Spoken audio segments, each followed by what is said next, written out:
Good afternoon, everybody, and a very, very warm welcome to the 7th Berwick Literary Festival. I hope if you've been sitting in the virtual waiting room, as it were, you've enjoyed some of those very beautiful images of Berwick. We are saddened, of course, not to be able to literally, physically welcome you into the town, but we're delighted to have you here virtually, and especially for this session, an interview with Jessie Greengrass, about whom more in a moment.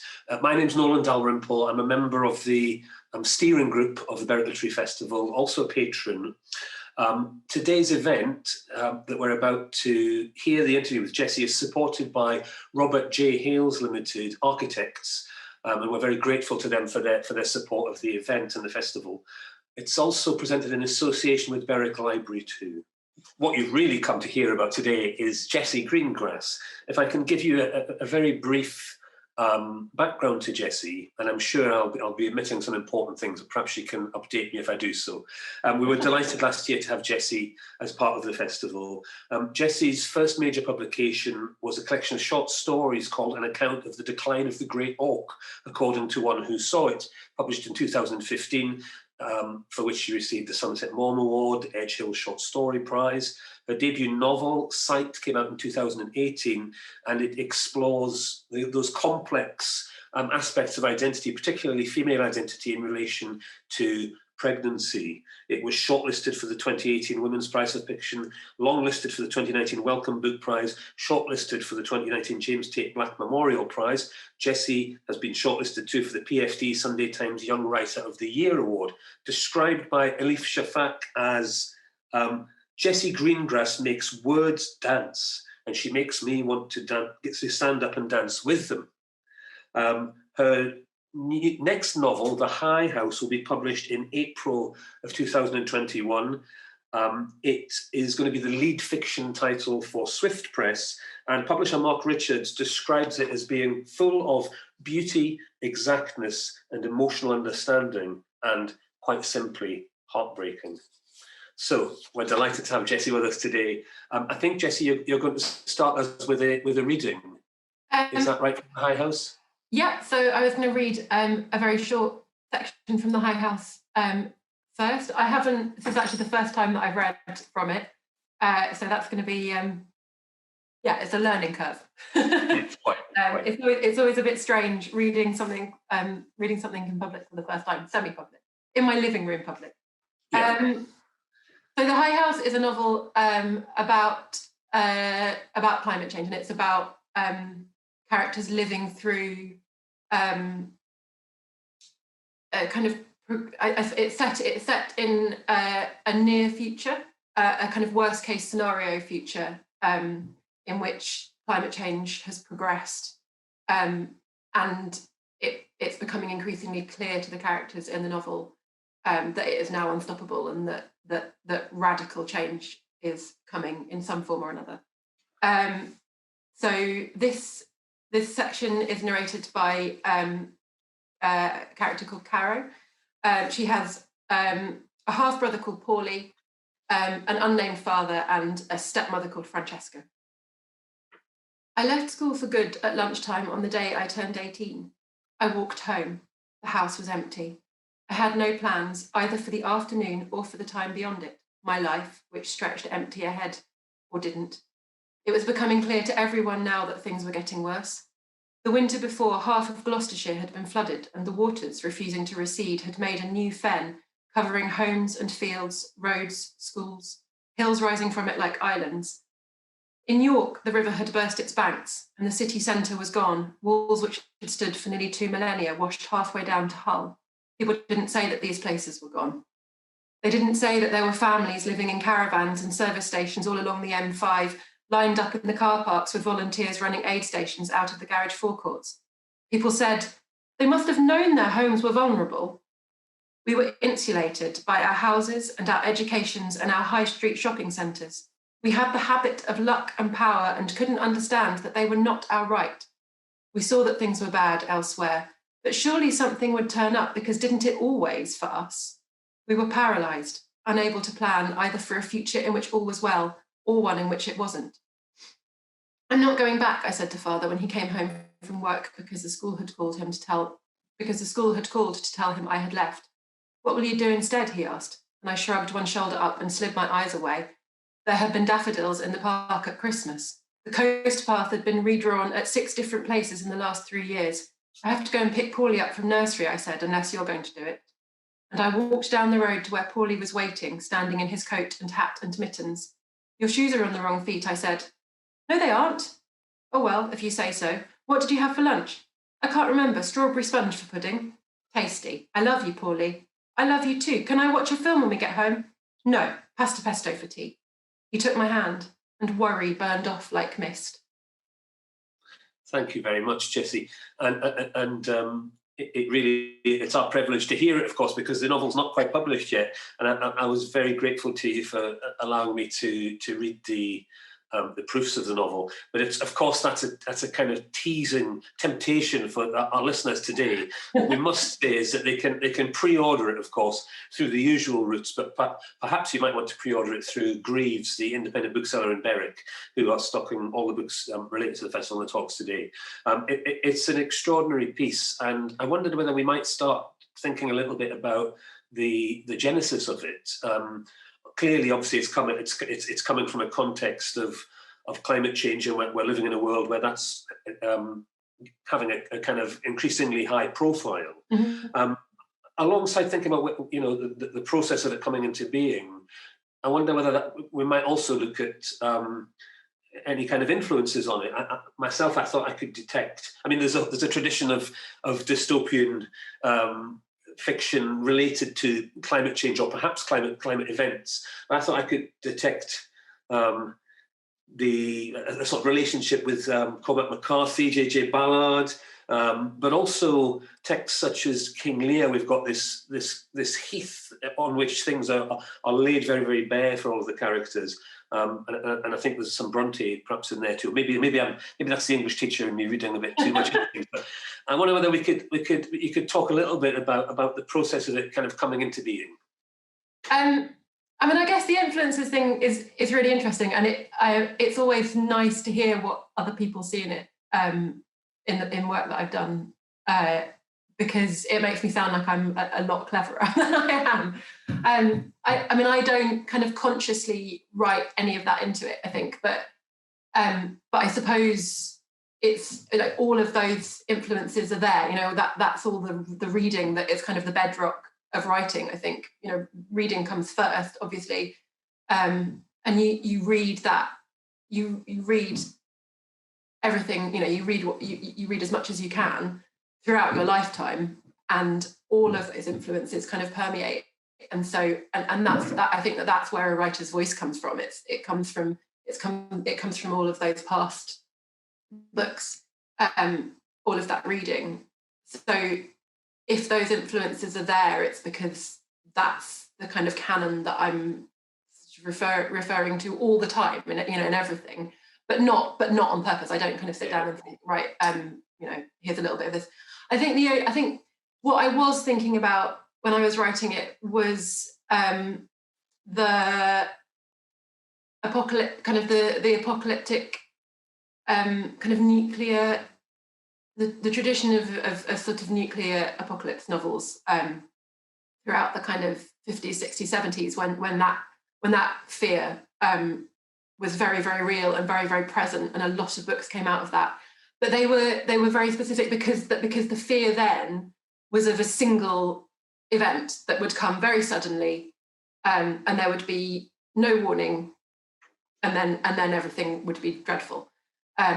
Whereas climate change is different, because what we're experiencing and what we're living through now, I think, is this kind of slow shutting down of uncertainty. I mean, I know that there are still people who deny that it's happening, and so I did want to write about that. I mean, I think the only comparable novel that I thought of often was Neville Shute's On the Beach, which is about some people in Australia. There has been a nuclear event in the Northern Hemisphere, which has wiped out the Northern Hemisphere, but they are waiting for the fallout to reach them. So they know what's coming. And it's that knowledge that I wanted to explore, the kind of feeling that you know something is coming.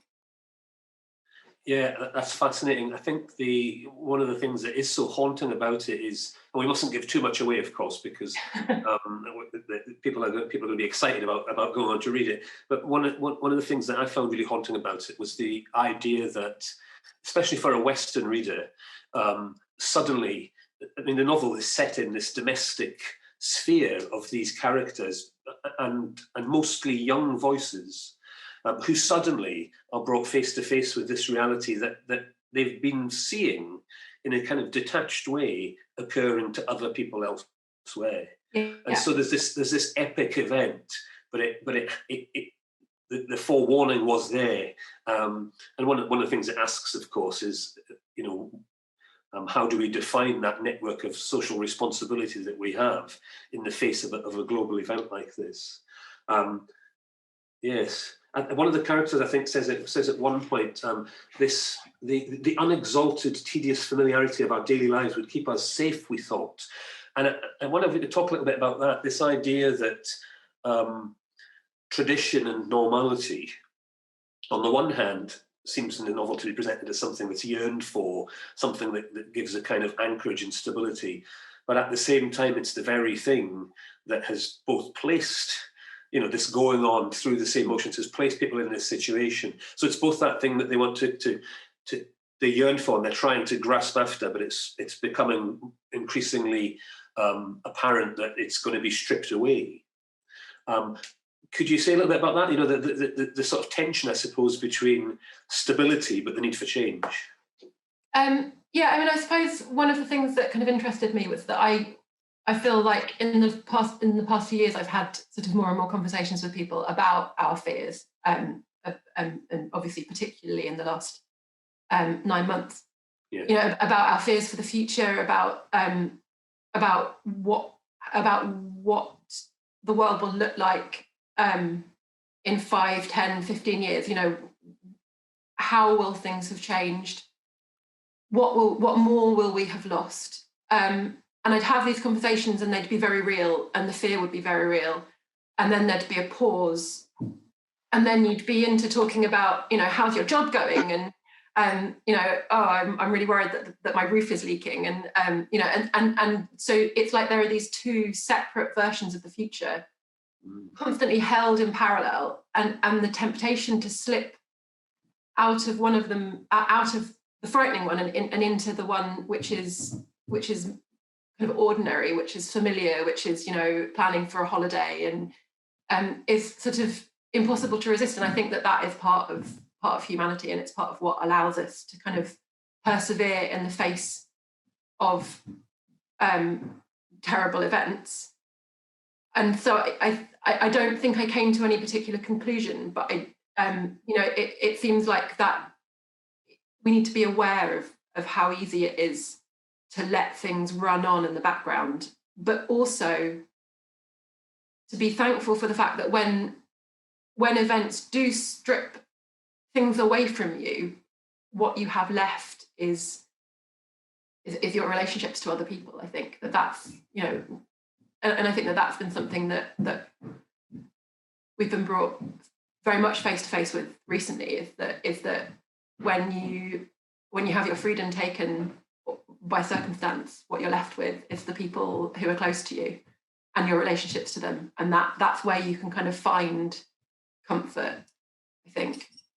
And the characters in the novel do form a kind of family, and they do support one another and they do care for one another in complicated ways. Yes, there's this really reconfigured idea of the family, isn't there? And which I think is particularly poignant because although we hear these older voices, for the vast majority of it, we're hearing from these young people. I mean, I think Sally is in her 20s, early 20s, and then we've got Caro and Paulie who are younger again, and over the course of the novel, we see Paulie's voice kind of emerges and begins to grow. Is that a kind of was that a central idea to you? When you're talking there about this, the way in which circumstances can suddenly bring us close in a very real way to that network of relationships. I wonder about this young generation who perhaps are, on the one hand, we're told, are perhaps most aware of their political relationship to things like climate change. On the other hand, we're also told are kind of atomized and distanced from it through a lens of social media or whatever. Yeah. Here we've got young people. I mean, it seemed to me that in a way the novel's a kind of Bildungsroman of these young people who are coming into their real sense of identity and relationship with each other, but tragically at a point at which we've crossed a point where there's no going back. So I suppose what I'm asking is about the centrality of those young voices. Was that to be hopeful? Yes, to an extent, but I think it felt very important with the story that I wanted to tell that the characters were not exactly culpable. So they're not. Yes. They don't. Although they, in the end, bear the burden of guilt. It's not. It's a burden that's been kind of palmed off on them, really. The older characters in the novel do try to various extents to stop things from happening, but that it felt important that the central characters didn't have that opportunity. So they kind of grow through it. They are aware of it happening. It kind of folds down their childhoods, and then they're left with the world that has been unmade for them, I suppose, and left to deal with that, and left to deal with it practically, but also left to deal with it psychologically. Yes, absolutely. Yeah, there's almost this sense that which of course is one of the devastating truths of climate change, is that it's a symbol of the way in which that contract between those different generations has become broken and fractured, hasn't it? Yeah. And so by the time there's an attempt, as you said, there's an attempt by characters such as Grandy, the grandfather and grandfather figure to the other children in the novel, tries to pass on those essential skills. Francesca, even in her way, is trying to do that, but it's a little too late for that to happen.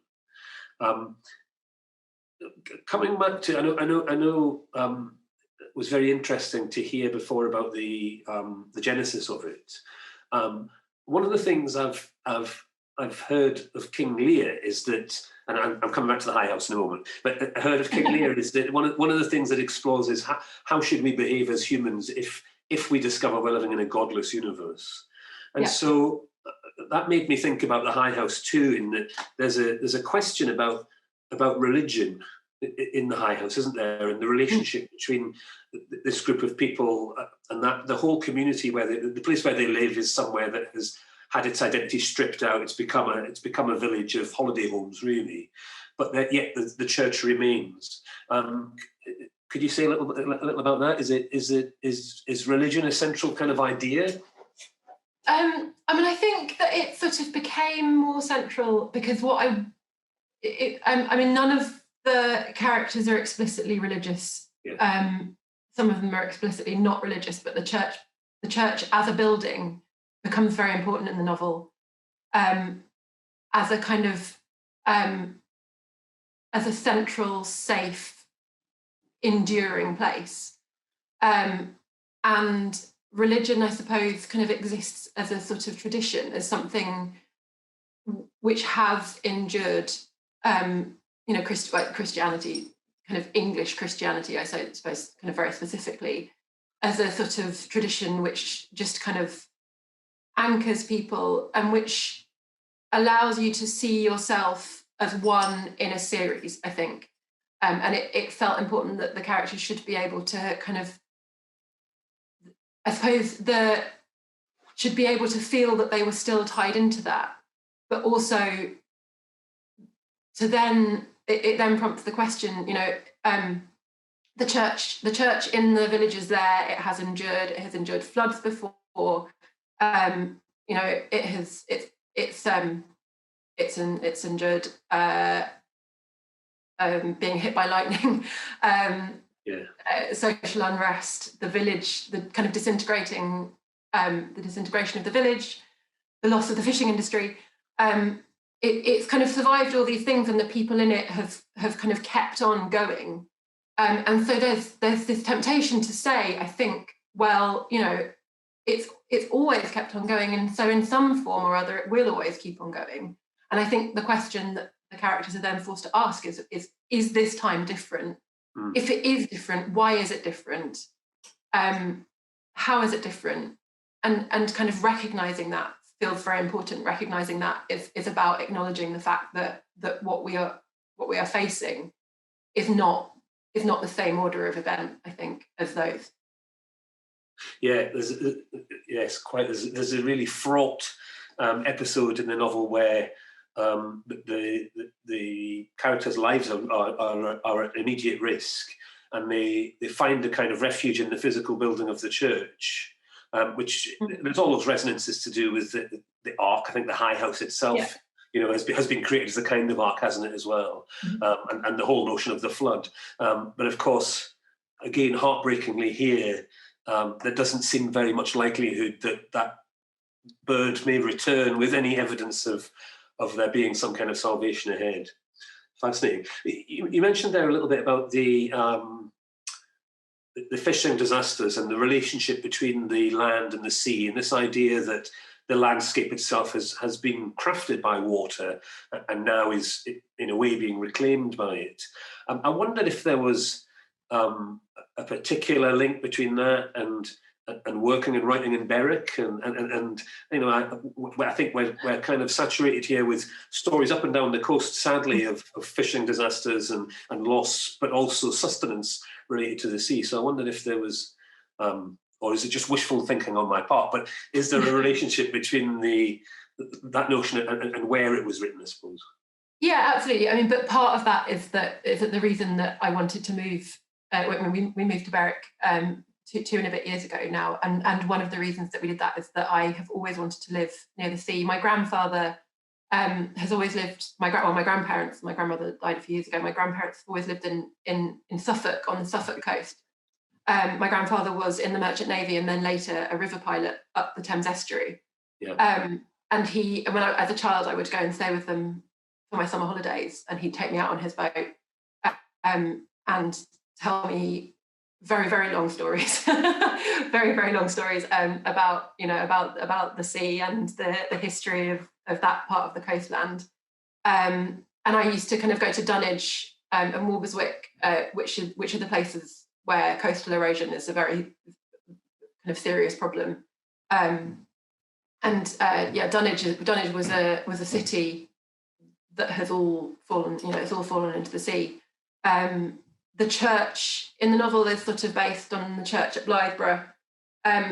So I think that all of that is the reason that we moved to Berwick, that we moved to the East Coast. I didn't want to move to Suffolk because it's very, very flat. So we wanted to move to somewhere that was sea, but also that there were some hills. And I think that all of that very much has come out on them. So there are some sort of mentioned fishing disasters, and some of those, so the Eyemouth disaster has kind of made its way in some form, and definitely the kind of landscape that is written into the book it has been formed by living here and by walking up and down the coast here and swimming in the sea, and there's a lot of that that's come into it. And also I think that I sort of, again, it's the idea of loss, I suppose, that from those conversations again that I had with my grandfather, I've always had this sense that in the last kind of 50 years, a huge amount has been lost, a huge amount of tradition, a way of life, a kind of identity as a seagoing nation has been lost, and it's like we've almost forgotten that we ever really had it. And I find that very interesting. So I did want to write about that a little bit as well.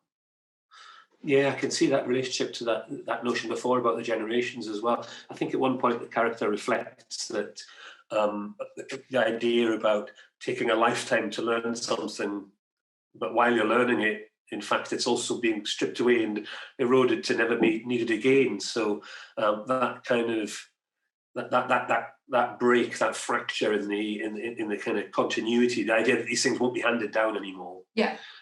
Fascinating. I wonder, is this an opportune moment to hear a second reading? Yeah, actually, very good. Actually, yep.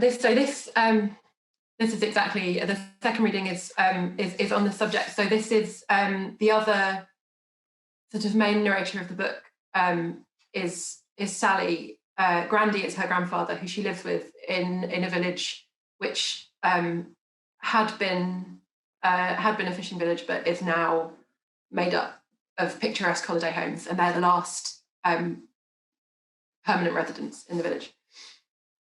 And she's at university at this point, and she is home for her summer holiday. So it's the very end of the holiday towards the beginning of autumn. A week or so before the new term began, Grandy and I went to Evensong together. Autumn had come. Although the days were still warm, you could feel it in the evening, in the slight chill behind the breeze and the way the sun hung low, casting long shadows across the dry year's end grass. Inside the church, the candles were lit. The faces of the wooden angels high up in the rafters flickered. There was a smell of dust and stone, and beyond the plain glass windows, as the service started, dusk had begun its slow closing of doors. A visiting choir waited, shuffling the music in their folders, and then the vicar came. We sat and stood and sat again. I felt, as I always did, a kind of shiver, a movement which was not faith, but something near to hope, a transcendent smallness, like seeing myself between two mirrors, reduced by the enormity of past and future to nothing more than one term in a series, each iteration listening to the same words in the same place, and in each autumn thinking of the spring. I said, I believe in the Father Almighty, and I believe in God the Father Almighty, maker of heaven and earth, and felt their ghost breaths on my neck. I listened to the Magnificat, the Nunc Dimittis, and then the anthem, winding, knotting, the indifferent singing made perfect by the close association of notes. I turned to Grandy and saw that he was crying. Afterwards, as we made our way out of the church and through the churchyard back towards the village, he said, you think that you have time, and then, all at once, you don't. We didn't take our coats off when we reached the cottage. We sat in the kitchen, which was warm and smelled of the potatoes Grandy had put in the oven to bake before we left for the church. I had put the kettle on to boil, but hadn't made the tea. Grandy said, when I was a boy, there was a flood, the whole village underwater. I wanted to prompt him then, but I found myself thinking of Francesca, of her stillness and how quietly she had sat outside on the bench, waiting for him to be ready to speak. And perhaps that was the first time I felt some gratitude towards her, because at last, into the silence between us, he carried on. The weather had been bad for weeks, he told me, wet and blowy day after day. His father, he said, was a fisherman, as you know, and he was away, stuck up the coast, waiting for the wind to turn so that his boat could make it back. And so it was only Grandy and his mother at home, and his sister, who was not much more than a baby. They ate their tea, listened to Children's Hour on the radio. A woman who had lived a few doors down dropped in to say that her brother had just come back from town, and it seemed that a river further north had burst its banks, but it was only gossip. The rivers were always spreading somewhere when the winters were wet. It gave you a little thrill to think about it, a sharp thrum of fear, and then the relief that while others might be wet, you yourself were dry. After the neighbour had gone, they ate their tea and went to bed, and Grandy slept for a few hours until the sound of splashing woke him. He put his dressing gown on and his slippers and went downstairs to find his mother stood, the baby on her hip, mopping with bath towels at the water which had started to run in under their front door, and he could hardly bear to think of it even now, he said, the sight of his mother in her Winsiac nightgown with his father's gaiters underneath it, trying to keep the sea out with a bath mat. There was a banging on the door, and when they opened it, they were met with a surge of water and another of their neighbours, a retired fisherman who knew that Grandy's dad was away. Come on now, he said. Come on, love, we'd best be going. Grandy's mother tried to go back to fetch coats for the children, but he wouldn't let her. There isn't time, he said, and took both her arms to stay her, so Grandy was in nothing but his pyjamas and his dressing gown as they ran, he and his mother holding hands, his sister slung over the neighbour's shoulder. They were making for the church, and the water was already up to Grandy's knees when they started. The darkness was so thick it was like blindness, and although the neighbour had a torch, it lit up only rain and the water in front of them, which was already changing the shape of things, confusing a familiar landscape as thick snow might, smoothing it or stretching it. But the church bell was ringing, tolling the alarm, and so they navigated by that, keeping it as far as they could in front of them. What should have been a 5-minute walk took them, running, half an hour, and more than once during that time, Grandaddy lost his footing, tripping and feeling the water start to pull him sideways, but somehow each time he managed to catch hold of something, a wall or a gate, and get himself back on his feet. By the time they reached the turning up to the church, the water was past his waist, and if, he said, they'd left it any later, if his mother had got her way and gone back for their coats, then perhaps they too would have been among the ones who drowned. Thank you very much. It's certainly haunting. I mean, we've heard that word used to describe it, and the talk there about the ghost breaths, the feeling of the ghost breaths, and that idea of earlier generations still inhabiting the same space. Of course, the fear here is that there will be, well, will there be anybody left to be haunted by anybody? Remarkable. We've got some questions coming in from the audience. I've got one more before we move on to those, and then I'm sure there's going to be quite a few. So I wondered whether we could talk a little bit about how the novel fits into, you know, a relationship with your other work.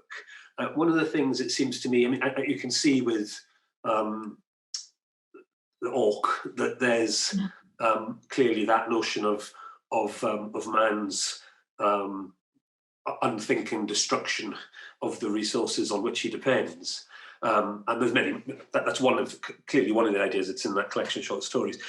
I wondered though as well about the fact that the vast majority of voice in this novel is female, and clearly questions about what it means to be a mother as well is a question that's kind of posed here. Francesca's a very unconventional mother, and yet she's also the one person who has the kind of presence of mind to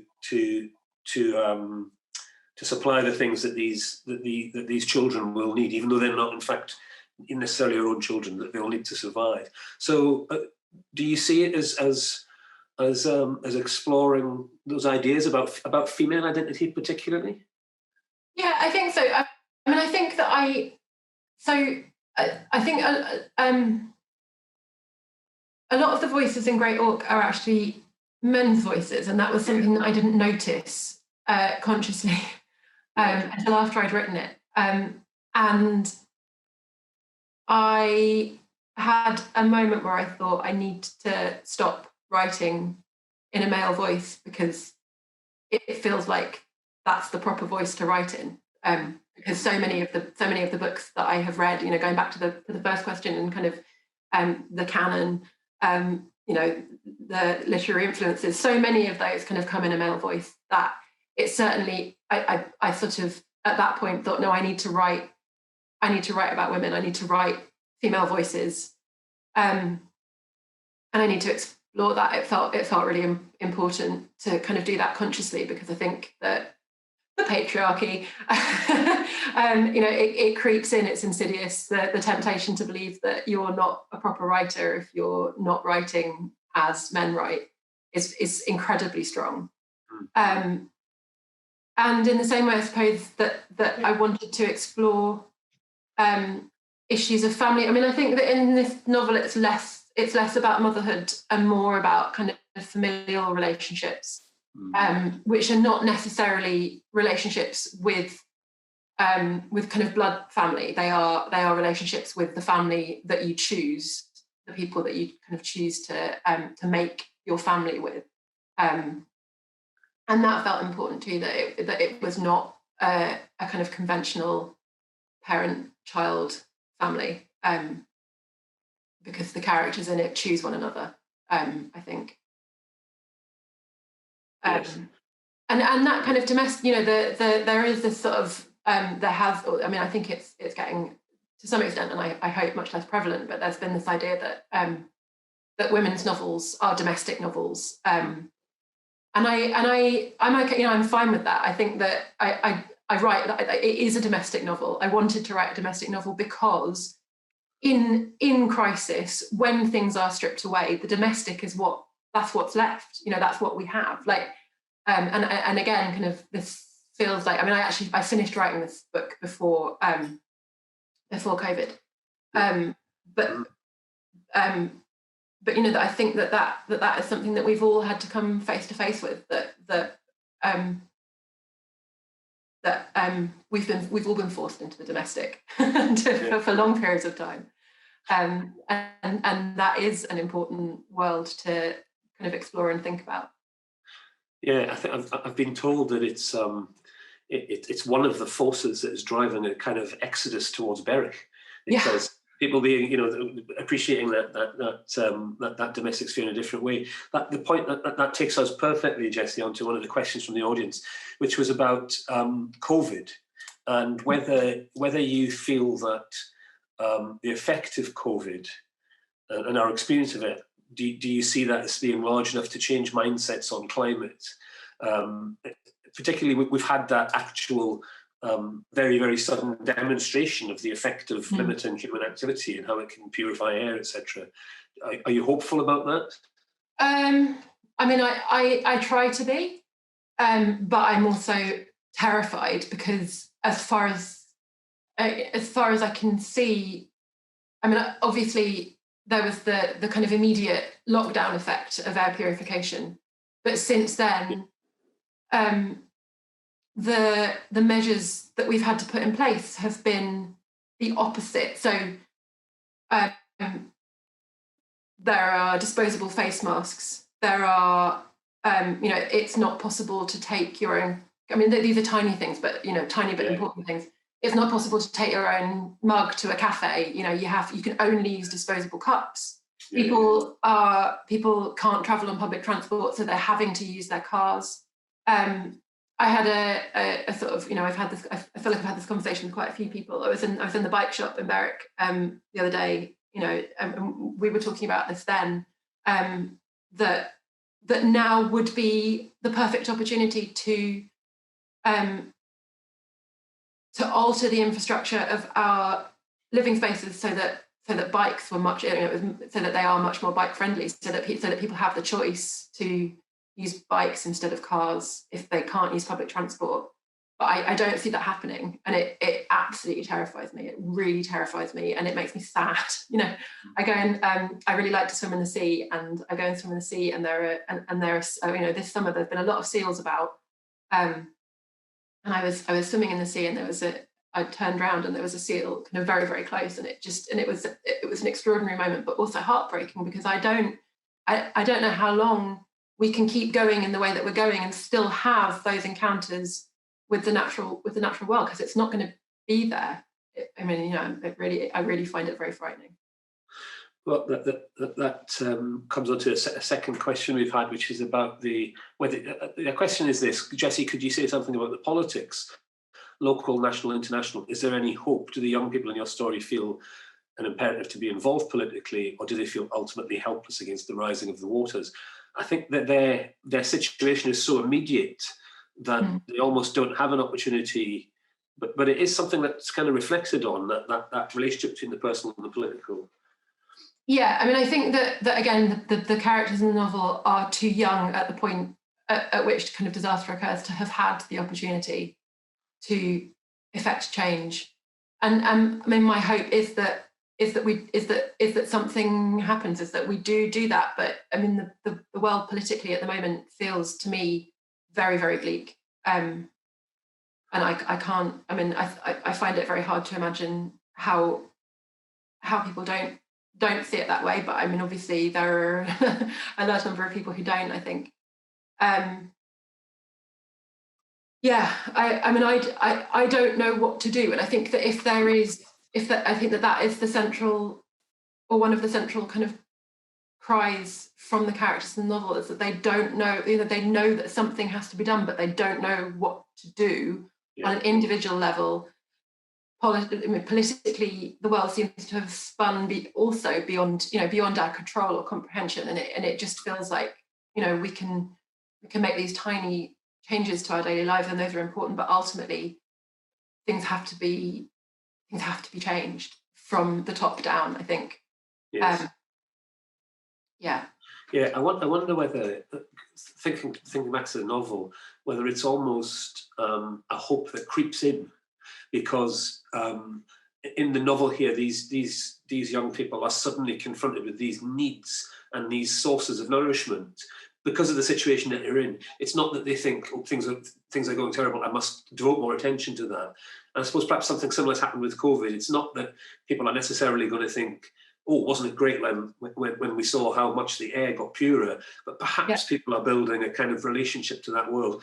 The link between characters and the natural world, of course, is important in the High House. And I wonder if you might say a little bit about that.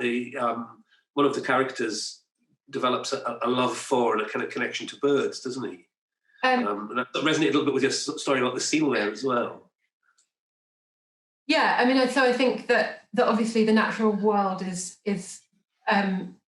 what's at risk, and that's, you know, aside from humanity, you know, that's the battleground, and so I think if there is hope in the book, it is to be found in the close personal relationships that people have, in the taking care of one another, and also in those personal encounters with the environment. In those, like the birds kind of do sort of function as a symbol of hope and stability. And I think that there's a part of the book where they talk about swallows.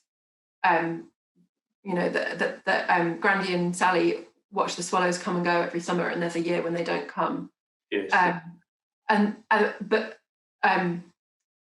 But I think that at the end there is the hope that maybe they will come back one day, that maybe they have, you know, that maybe it's possible to find some form of recovery, even if people are not necessarily a part of that.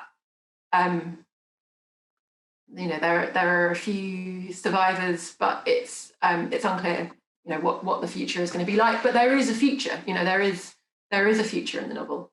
It's an altered one, but it's there. Yes, I think that one of the things again that's moving about the novel is this idea.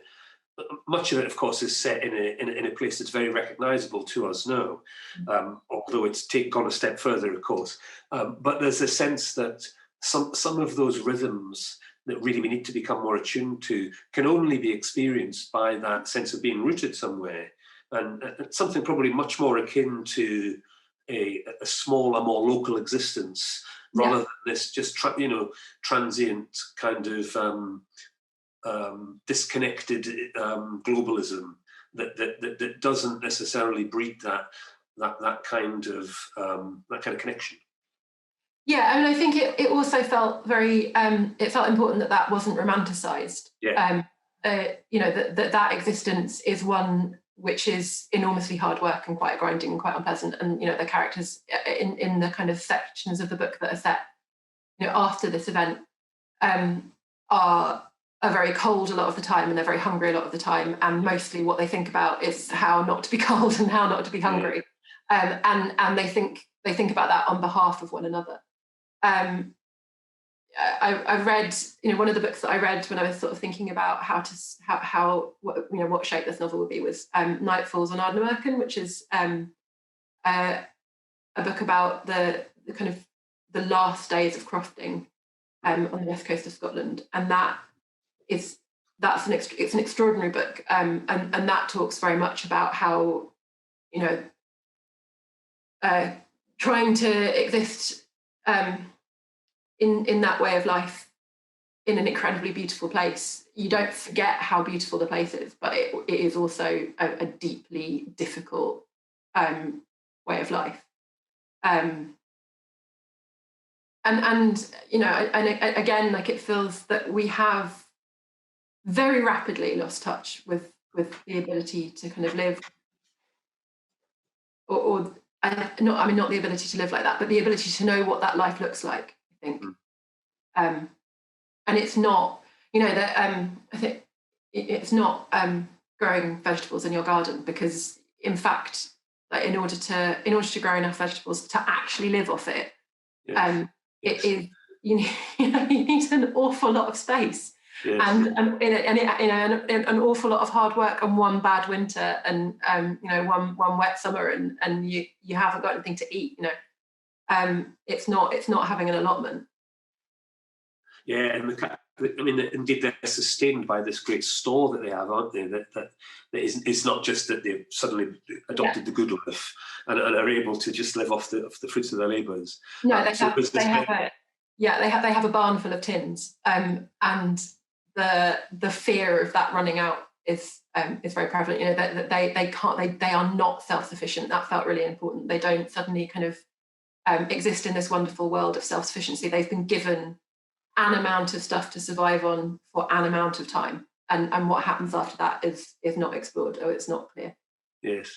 But one of the things, as you touched on before, that one of the things it's never lost, no matter how dangerous and destructive the world becomes, it retains its beauty, and I think that's one of the things they connect to as well. Paulie never once did they think. I don't think they talk about eating the birds, you know, which might have been a kind of desperate response to it, but in fact, there's something much more nourishing about watching them live and the hope that they bring.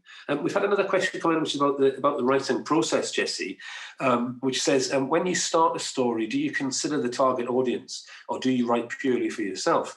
And I suppose maybe that links a little bit to the voices in the novel as well. Are they reaching out to a particular audience in your mind as you're writing it? No, I mean, I feel like if it gets any audience at all, that's really a win. So I you know, as much as possible, I write the book that I want to write, and I mean, I don't really feel like I've got a huge amount of choice over it either. I mean, I don't think it kind of comes fully formed into the world. It's more that I have a certain kind of skill set.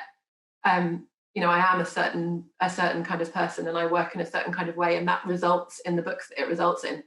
I would absolutely love to be the writer of good detective fiction, but unfortunately, I just don't think I would be very, very good at it. And I think that you know, the temptation to feel like you know, that some books are harder to write than others is I think I don't think that that's necessarily true. I think that you know, I think that you have the skills that you've got, and these are mine. This is the kind of book that I am kind of capable of writing.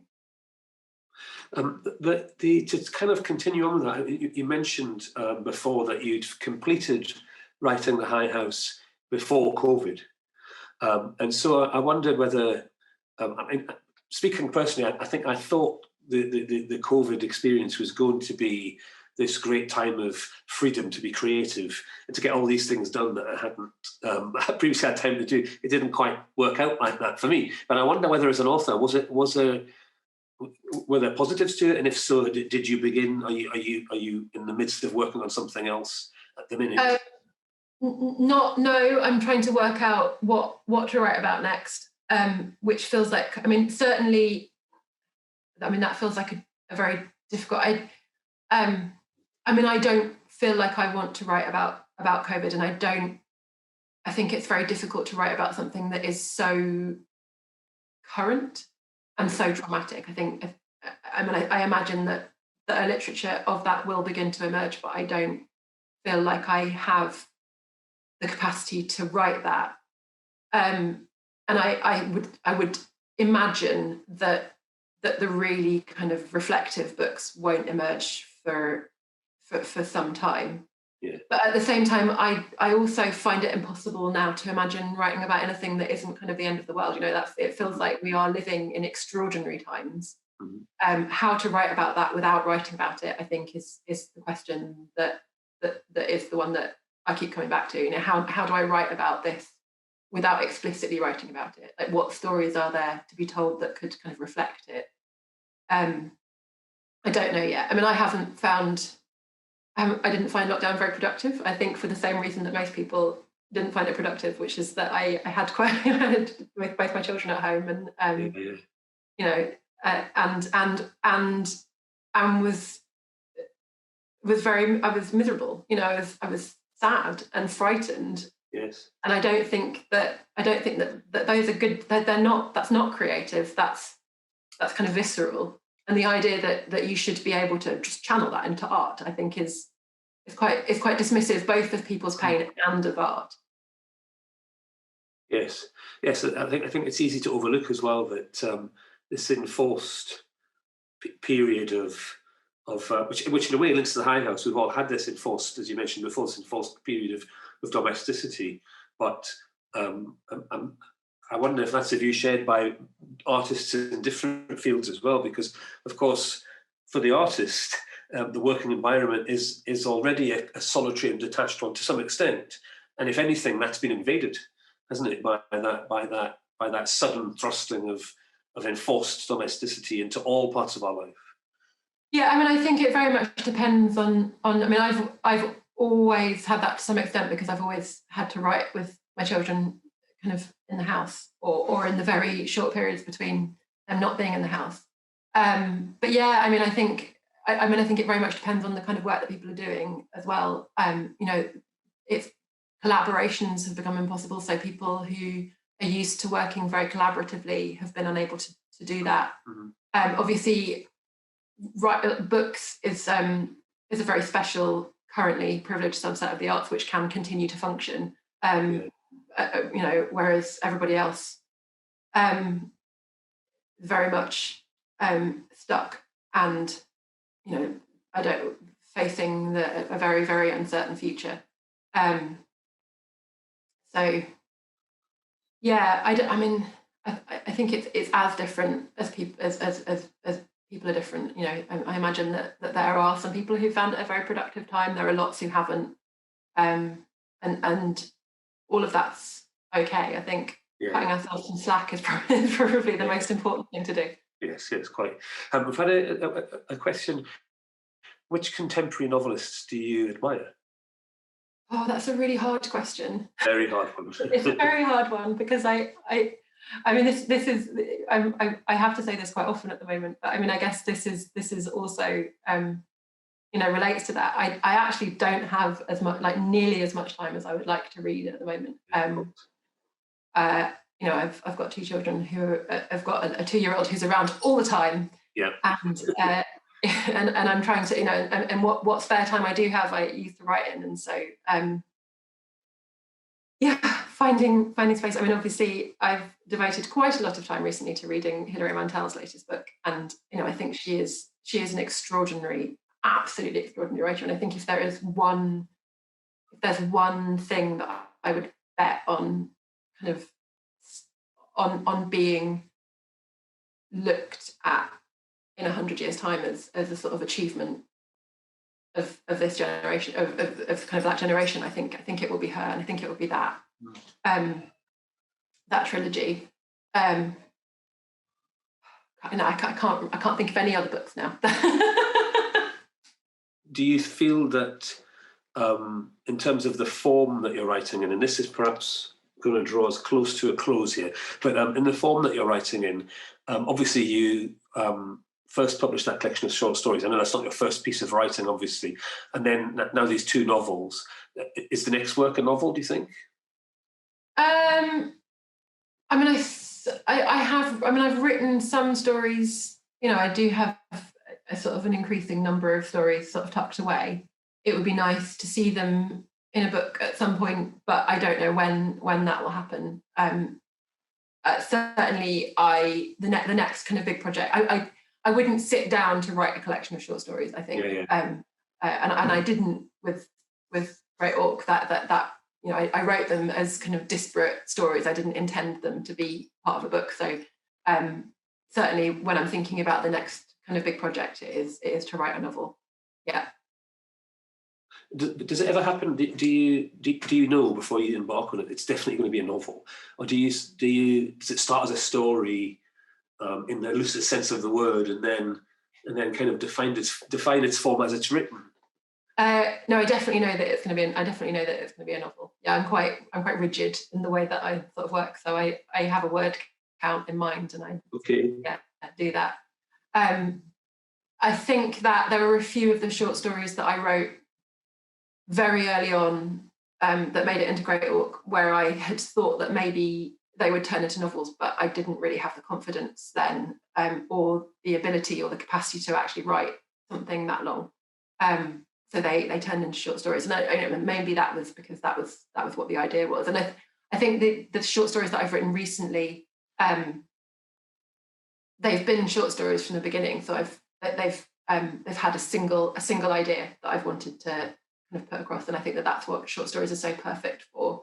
Yes. Kind of the presentation of one thought, kind of carefully put together and carefully explored, I think.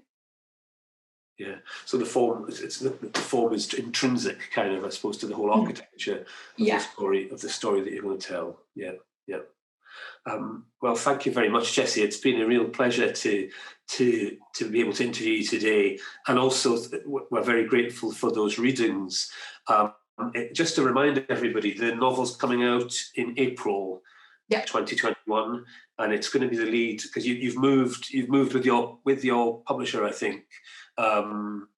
Is that right? To a slightly different publishing house? It is Swift Press, which is a new publishing house, which is very exciting.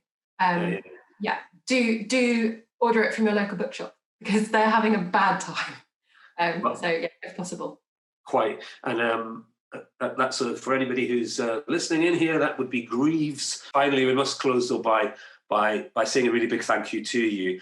Firstly for the interview and stuff today, but also for being so positive about engaging in this virtual platform, which has saved us from a desert of destitution to this little oasis of culture that we've been able to experience today. But I'm going to say on behalf of everybody who's listening, thank you very much, Jessie. Thank you. And we look forward to reading the book immensely. Thank you.